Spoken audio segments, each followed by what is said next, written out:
Bueno, entonces vamos a continuar, vamos a seguir admitiendo a los compañeros y vamos a darle prisa aquí.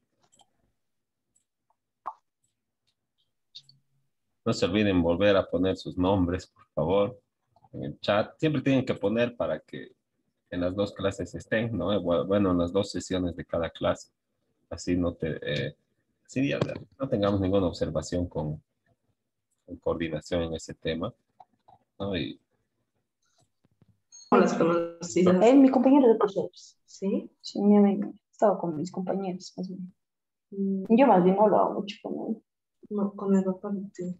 Ah, no, el papá de mis por amigas. Sí. entonces ya, vamos de una vez continuaremos con esto, ¿no? Ya habíamos visto, justo estábamos acá, seguimos admitiendo, pues estábamos acá, ¿no? Y en la parte de que las características del naturalismo sí, tienen que apagar sus micrófonos, por favor. El, ya estamos, ¿no? El, existe un conjunto de principios universalmente válidos, eso habíamos visto, ¿verdad? Y que no se modifican en ningún tiempo ni espacio y tienen una condición de superioridad respecto de otro sistema jurídico o de principios que se llama derecho positivo, que es el derecho que crea el hombre, ¿verdad? Mediante el sistema normativo que estábamos explicando, que el, de cual el derecho positivo no tiene influencia divina ni nada, ¿verdad? Sino es solamente la razón de los hombres que crean el sistema jurídico de acuerdo a una norma que les otorga atribuciones y que esta norma ha sido creada, dicho sea de paso, por otros hombres, ¿verdad? Igual que ellos, así que no sale de ningún lado divino ni metafísico. Luego, admite la coexistencia de dos tipos de preceptos, como ya habíamos comentado, ¿verdad? El, Ya más ratos. el derecho natural, el derecho positivo desconoce la existencia del derecho natural, porque dice que no hay ninguna participación divina el, en el, en la creación del derecho, ¿verdad? Como les había relatado, ¿no? Hasta incluso puede ser de que el derecho tenga origen histórico, ¿no? Que sean las condiciones del devenir de la historia que se van dando las que encuentran su propia normativa, por así decirlo, ¿no? Entonces, bueno, pero el derecho natural sí admite la existencia del derecho positivo, ¿no? Dice, sí, ya existe el derecho positivo, es legítimo, es válido, ¿verdad? Pero no puede ir en contra del derecho natural. Y si va en contra del derecho natural, entonces ya es ilegítimo, ¿verdad? Y la gente puede desobedecer esas normas eh, eh, que son consideradas no justas, ¿verdad? Ahora, esta superioridad que tiene el derecho natural se traduce, o sea, está representada en su papel fundamentador del derecho positivo. O sea que tiene que ser fuente del derecho positivo y además tiene que dar razones para que exista esa norma positiva, ¿no? Entonces, si el derecho positivo no está concebido con su fundamento en el derecho natural, entonces no es legítimo. Ahora, esto vamos a ver, ¿no? El naturalismo, ¿no? Existían primero los escolásticos, que, bueno, eran los que decían, venía de la razón divina el derecho, ¿no? Y luego los naturalistas laicos que dicen que la naturaleza no es esa naturaleza de la que deviene el derecho no es una divina, sino es la naturaleza humana, la naturaleza de las cosas de las que derivan las leyes, ¿no? Las leyes generales de las que el hombre puede captar mediante su racionalidad, mediante su reflexividad, el, puede captar el derecho natural y puede interpretarlo y producir el derecho positivo. Entonces, para los primeros, para los escolásticos, la razón divina gobierna el universo, ¿no? Entonces, esta razón divina tiene una ley, ¿verdad? Las leyes divinas. Y estas leyes divinas son eternas, ¿no? Entonces, existe una ley eterna que es la razón divina que gobierna todo, ¿no? Y también existe una ley natural, que es la participación de la razón del hombre en la ley eterna. Cómo el hombre concibe la ley eterna, cómo su razón le permite concebir la ley eterna. Obviamente que no la va a concebir, ¿no? En su totalidad ni en su perfección, siempre va a ser una concepción limitada o aproximativa, pero eso va a dar fruto al derecho positivo, ¿no? O sea, el conocimiento de la ley eterna, la interpretación de la ley eterna, el, va a, se va a traducir en la ley natural que va a ser fuente del derecho positivo, que es la ley humana, que se constituye a partir del principio general del derecho natural. Entonces es así, tiene que, eh, tiene que ser, tiene que admitir el derecho positivo, ¿no? Desde el punto de vista del justnaturalismo, que el derecho natural es anterior y superior. Si no, no puede existir. ¿No? No tiene razón de ser o no es legítimo. Ahora, como les decía, no existen movimientos justnaturalistas, ¿no? El teológico, que, bueno, fruto de la religión, ¿verdad? De origen divino, viene la ley natural o la ley eterna, como estábamos viendo. Uno de sus principales defensores es Tomás de Aquino, ¿no? Él es el que plantea la teoría de la ley eterna, la ley natural y la ley positiva. Luego está el naturalismo racionalista, que, bueno, hace referencia no a la naturaleza divina, sino a la naturaleza de la razón humana, ¿verdad? Que es la que le da origen este, al derecho positivo.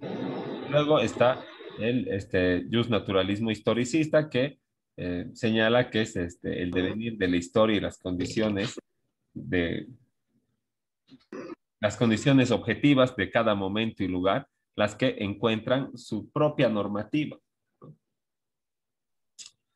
Y esto se, y bueno, este devenir de la historia, ¿no?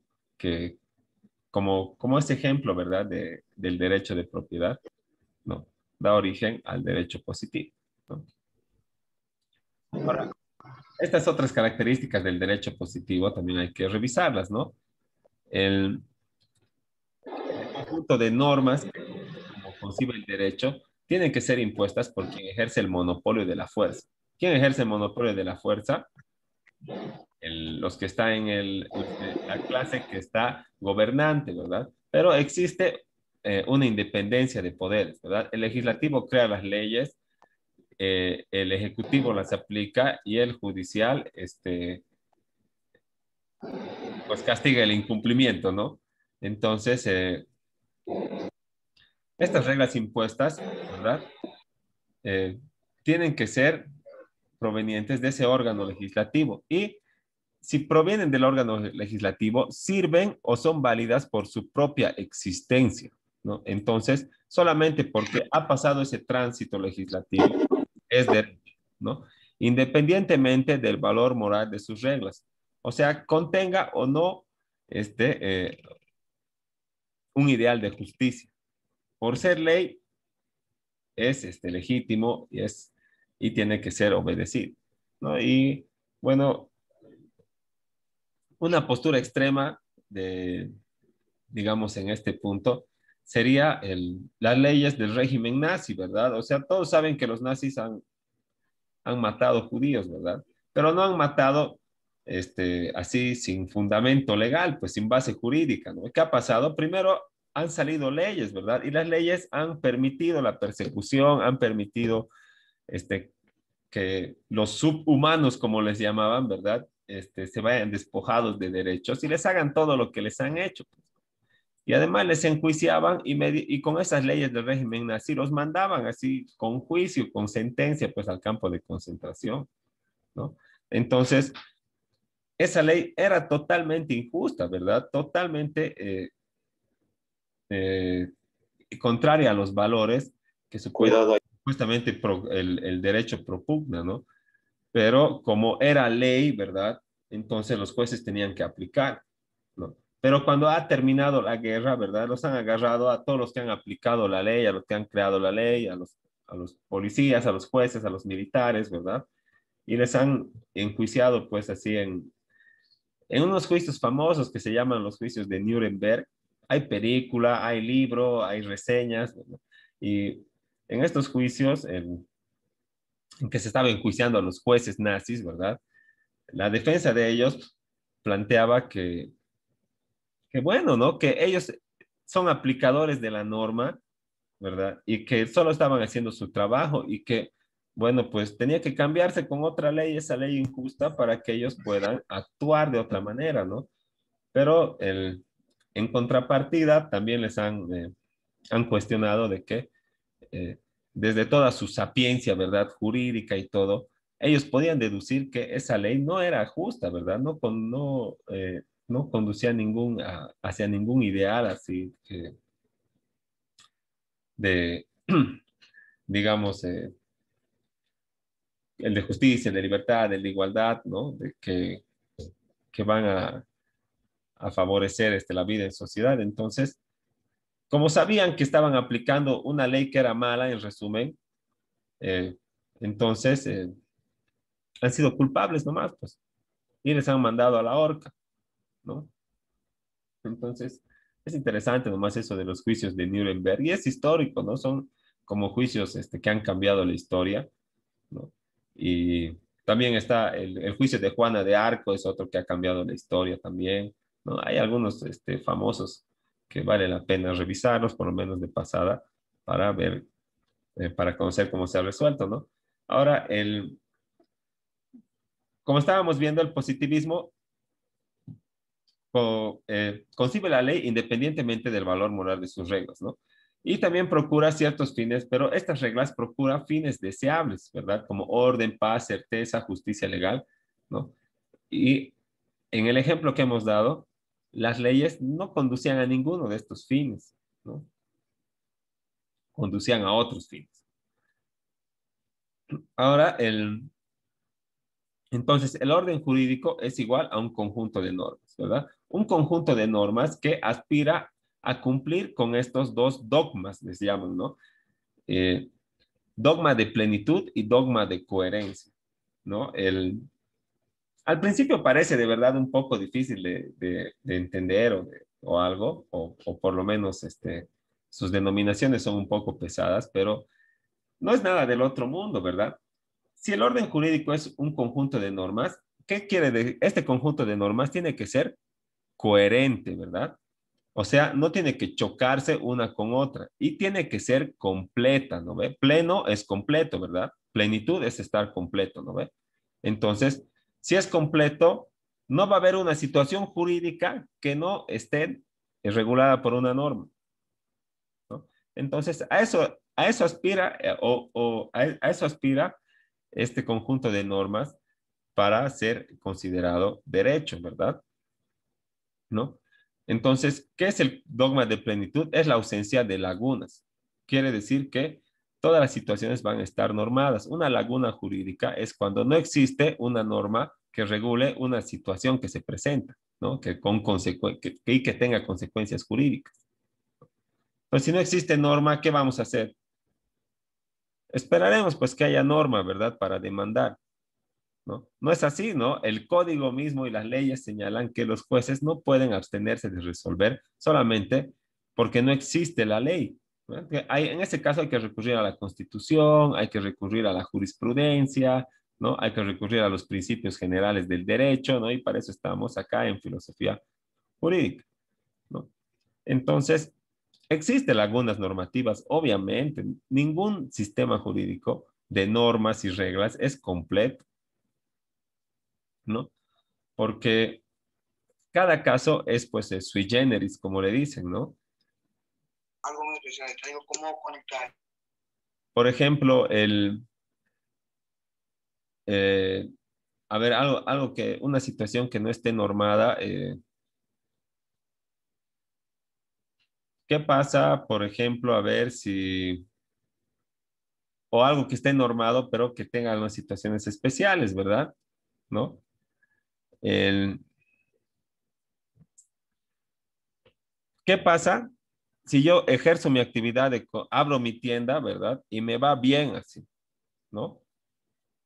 y no tengo, me va muy bien, ¿verdad? Tengo clientes, todo, y no soy formal, ¿no? No he sacado mi licencia de funcionamiento, ni mi NIN, ni nada. Han venido y me han identificado y me han clausurado. Y ahí al lado mismo abro, ¿verdad? Ahí al lado mismo voy a abrir, ¿no? Tendría que valer la clausura de la casita de al lado, de la puerta de al lado, porque soy yo así la misma persona a la que me han identificado ejerciendo la misma actividad económica.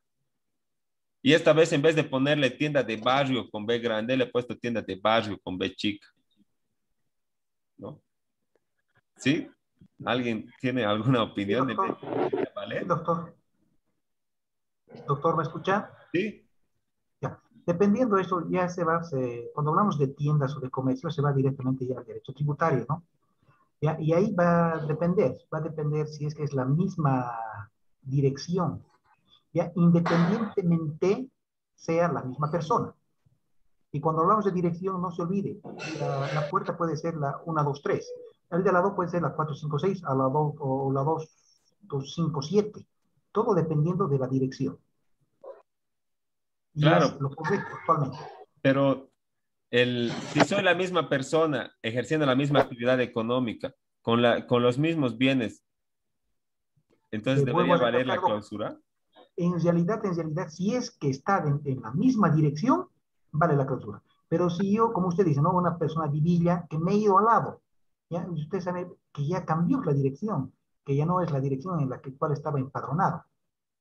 Entonces, la norma, como tiene una laguna, me permite irme al lado, irme al lado, irme al lado, irme al lado, Normalmente, ¿verdad? normalmente sucede, Y normalmente sucede. eso El mundo, sucede. Incluso ponen el letrero de se está atendiendo en la puerta de al lado, ¿verdad? normalmente. Y es eso, ¿verdad? Y además, aparte, se puede hablar mucho de la clausura que afecta el derecho del trabajo, ¿verdad? Correcto, Y la administración dice, no, ya no se afecta el derecho del trabajo porque es progresivo, es 6 días, 12 días, 24 días, 48 días, es ¿no? progresivo. Y, y existe la clausura definitiva, le cuento, Ahora, obvio.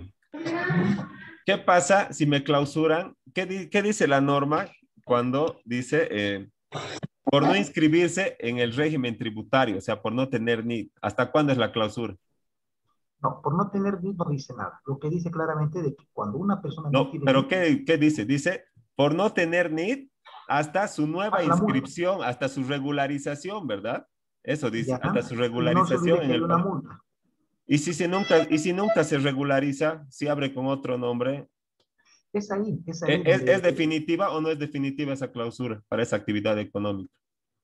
para la actividad dependiente, si va a ser como una persona natural o jurídica.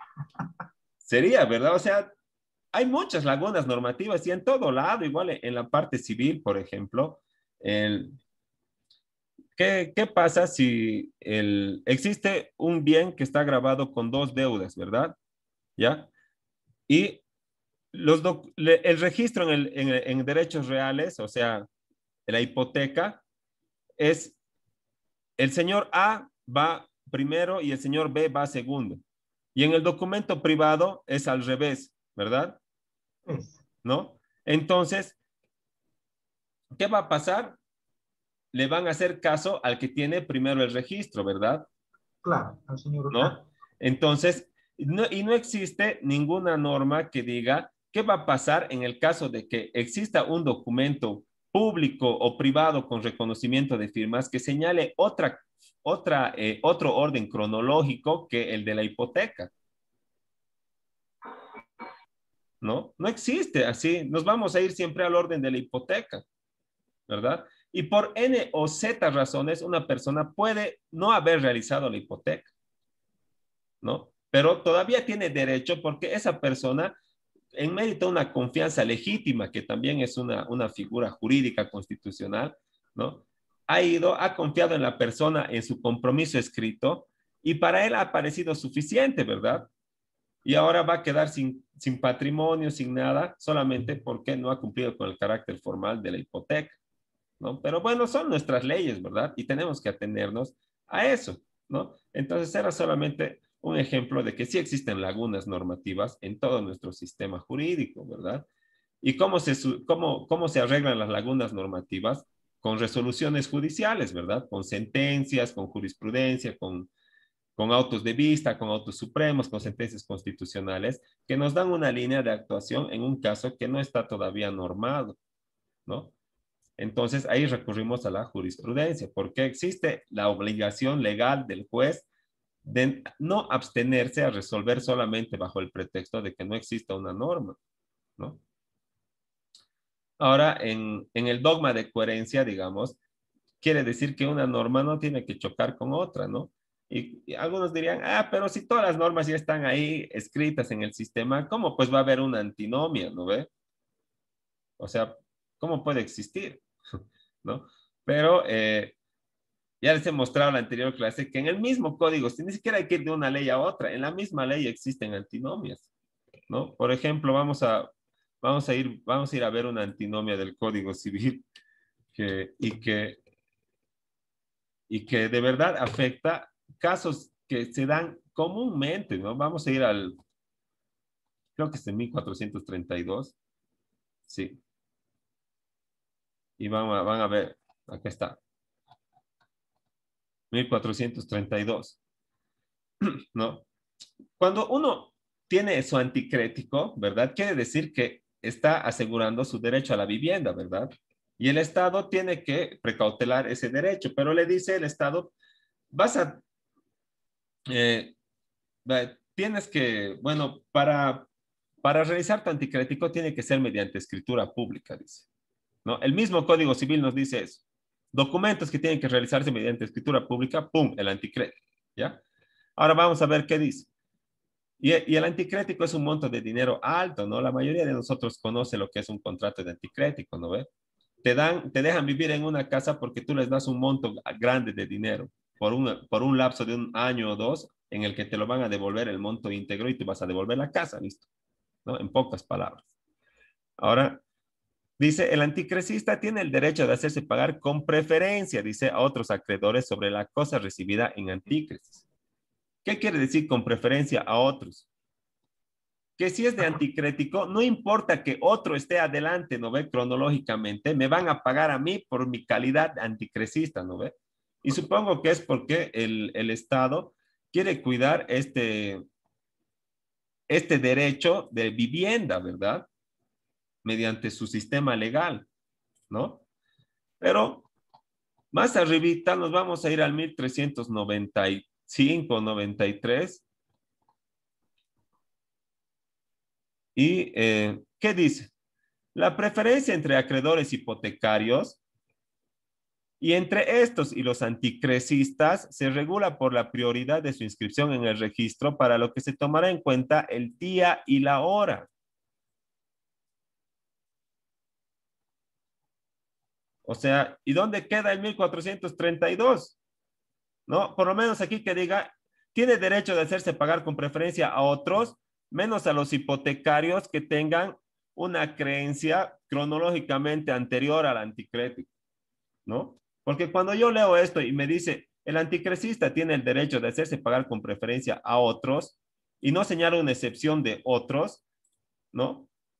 Yo entiendo que por la calidad del anticrético, cuidando el derecho de vivienda, me tienen que pagar a mí primero, ¿verdad? ¿Ya? Pero aquí me dice, viejo, aunque tengas anticrético, ¿no ve? Si otro se ha hipotecado antes que vos, estás chao, ¿no? Vámonos a un ejemplo de la vida real, ¿sí? Que está en discusión en el juzgado, ¿no? La señora ha hecho su anticrético con escritura pública, eso quiere decir mediante el notario, ¿verdad? ¿Ya? Eso dice la norma, ¿no ve? Mediante escritura pública. Ha hecho mediante escritura pública, ¿no? Pero hasta que haga la escritura pública y reúna el dinero para poder hipotecarlo, el señor ya lo había hipotecado con el banco, ¿no? Entonces la señora ha ido y lo ha hipotecado detrás del banco. Y encima ha ido donde el sinvergüenza y le ha dicho, pero señor, usted tiene una deuda, no te preocupes, No, vamos al banco, le ha llevado y le ha dicho, sí, está al día. Y le han prestado, ¿verdad? Ha agarrado la plata del banco, ha agarrado la plata de la señora y se ha mandado a mudar, ¿no? Porque aparte esa casa tenía deuda de impuestos grande, ¿no? Entonces ha agarrado esa plata del banco, ha agarrado la plata de la señora, se ha ido, ¿verdad? Y ha incumplido totalmente con el banco. A menos de 90 días de que se ha ido, el banco ha venido y le ha seguido el proceso a la señora, ¿verdad? La señora, el, obviamente, ha interpuesto su tercería, se llama, o sea, se ha presentado el proceso y diciendo que le paguen porque ella tenía su documento de anticrético, que si bien había hecho registrar así con fecha posterior, había sido por falta de recursos, pero que la escritura pública, o sea, la firma en el notario, sí era anterior al contrato del banco, o sea, al registro del banco. Entonces, sigue pendiente de resolución, ¿verdad? Pero ningún sistema jurídico que se base, bueno, que se conciba solo como un conjunto de normas y reglas, es así completo y coherente, ¿no? Entonces van a surgir estos casos especiales y difíciles que no pueden resolverse con lógica jurídica, con lógica matemática se llama, ¿no?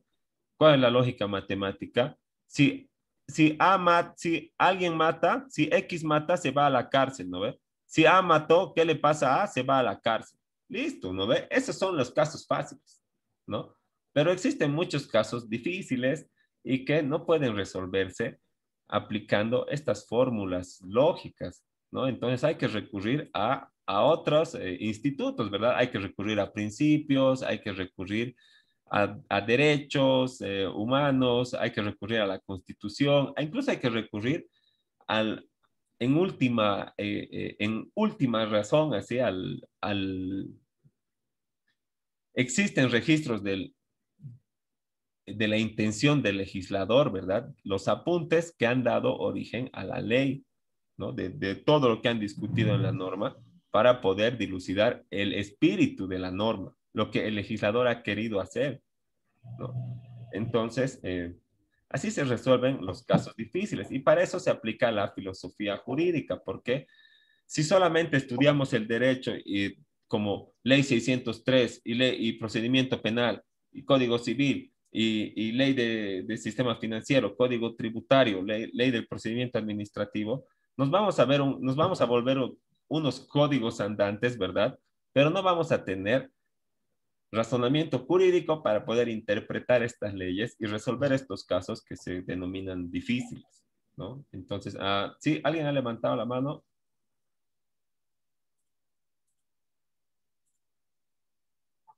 Le hice una consulta. Sí. ¿En qué queda o cómo sería la solución o la salida del tema de la crisis? Le cuento que está pendiente de resolución en el juzgado, o sea, no es tampoco un ejemplo inventado, sino es algo del despacho, es un tema de la oficina que le estamos llevando, pero no es el único.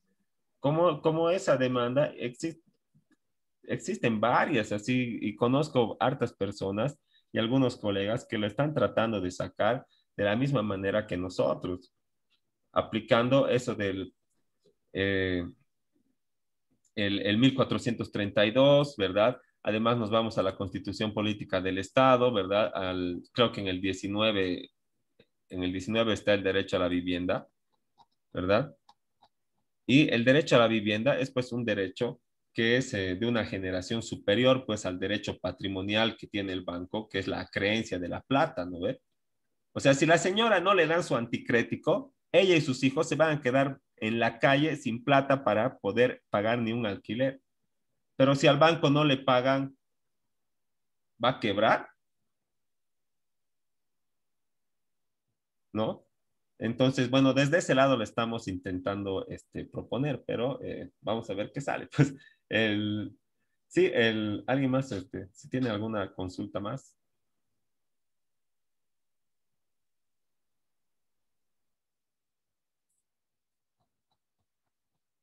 ¿Nadie más tiene ninguna consulta? Doctor, mi persona. ¿Sí? Ya, bueno, sabemos que estos casos se dan día a día, sabemos que es un caso real, pero usted en la experiencia que tiene, ya, ¿cómo cree que este asunto vaya a terminar? Porque no se olvide, por un lado, ya nos dice de que, bueno, el Código Civil nos dice de que el anticrecista tiene la prioridad a la devolución del efectivo, pero también estamos viendo esta antinomia que dice que el primero que registre tendrá el derecho. Ya, el banco ha registrado, perfecto, por un préstamo de dinero.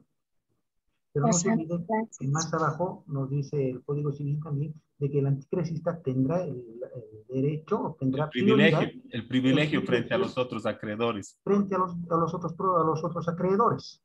Pero realmente ya son dos artículos dentro de la misma ley que se están contradiciendo una con la otra. Y eso es verdad, pues. Y el asesor del banco nos que el banco está... va a querer perder, usted sabe que no, imposible, que el banco no pierde ni un boliviano. Claro. No pierde ni un boliviano, ¿ya? Pero sí hace perder a los demás, a los prestatarios, sí, lamentablemente tenemos que perder. ¿Ya? Pero este asunto, en base a la ley, ¿cómo usted cree que vaya a terminar? Yo espero que vaya a terminar favorable pues a nosotros. Porque lo que han planteado, o sea, el que inicia el proceso es el banco, ¿no ve? Nosotros Claro, nos hemos apersonado como una persona con igual o mejor derecho. Y eso claro. se llama una tercería de derecho preferente, ¿no? Ahora tienen que resolver esta nuestra tercería en primera instancia, o sea, donde está el juez que han presentado la demanda, ¿verdad? En cuanto salga eso, si sale porque dentro de la teoría del Estado constitucional de derecho, ¿verdad? Y del neoconstitucionalismo, pues tendrían que amparar el derecho a la vivienda de la señora, ¿no? Porque es superior al derecho patrimonial del banco, por lo menos en este caso, ¿verdad? ¿Ya? Entonces, pero desde un punto de vista positivista, ¿verdad? Nos, Tal vez nos aplicarían el 1393 diciendo que expresamente señala ahí entre los hipotecarios y los anticresistas. Mientras en el 1432 es, peca de genérico, digamos, al decir solamente ante otros acreedores, ¿no? Pero bueno, es algo para lo que estamos preparados, digamos, y en cuanto llegue, si es un rechazo a la resolución, nos queda apelar, pues, ¿verdad? Apelar a otra, a la segunda instancia y que en apelación un juez esperemos que valore tomando en Una cuenta sala crítica. los derechos de la Constitución, que están en la Constitución, ¿no? Eso es lo que estamos esperando. Pero, Lice, sí. Lice, en este caso, el que toma el dinero del banco y el anticrecista que se hace, el que toma el dinero, o sea, es perdido, o sea, se fuga. Sí, te cuento que no hay cárcel por deudas. No existe cárcel por deudas. Solamente si debes de sueldos, o sea, ¿verdad? De beneficios sociales o por asistencia familiar. Después, si le debes al banco, a tu vecino, a tu papá, a tu hermano o a todos juntos y no tienes ningún bien en el banco, ningún auto en tránsito a tu nombre y no tienes cuentas en ningún banco a tu nombre, puedes ir a bailar caporal a la puerta de sus casas contando plata más si quieres, ¿verdad? Pues, y el proceso esté ahí así. Porque en el proceso, ¿qué pasa? Tú buscas casas, buscas autos, buscas plata, buscas líneas telefónicas a nombre de una persona. No hay nada, se muere, no hay cárcel por deudas. Entonces, ¿qué vas a hacer? ¿No? Eso les cuento. Entonces, ¿sí? ¿Alguien más tiene alguna consulta? Sí, Lice, yo, Sí. usted dice que por deudas no hay cárcel, ¿no? ¿Y qué pasa? Acaba de decir que si debe al papá, al hermano, al vecino y demás. Y si son más de tres, digamos, las personas que se unen, ¿no puede ser procesado por estafa? ¿O ya es diferente la figura? La estafa es una figura diferente, ¿verdad? Ahí se implica engaño, algunos artificios, ¿verdad? Para que la persona confíe en uno. Por ejemplo, esas estafas piramidales, ¿verdad? Donde le ofrece inversión, réditos y luego nunca le paga nada y le quita su dinero. ¿verdad? Pero en este caso de los préstamos, digamos, yo voy y te pido, préstame 5,000 bolivianos, ¿no? Y luego voy al banco y te digo, tengo mi casa, aquí están mis papeles, ¿verdad? Encima te entrego fotocopias legalizadas si quieres, ¿no? Y luego voy al banco con los mismos papeles y digo, necesito 30,000 bolivianos, ¿verdad? Y luego voy a mi hermano y le digo, oye, préstame 10,000 pesos, viejo. Y todos me prestan. Y no tengo nada más que esa casa y que encima ya debe plata de impuestos o algo, ¿no? Todos tienen su documento firmado por mí.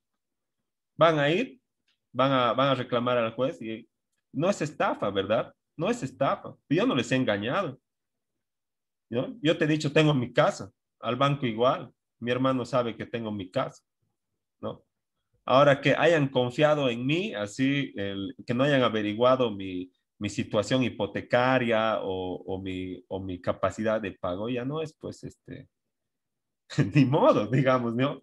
Es culpa no es culpa de ustedes, sino es un descuido del acreedor, pues, ¿no? Porque la estafa implica un engaño, ¿no? Implica un método, un sistema para que vos le entregues tu patrimonio a una persona a cambio de nada, ¿no? Ni siquiera te entrega un documento de préstamo, ¿sí? Te promete una utilidad que nunca te la va a entregar.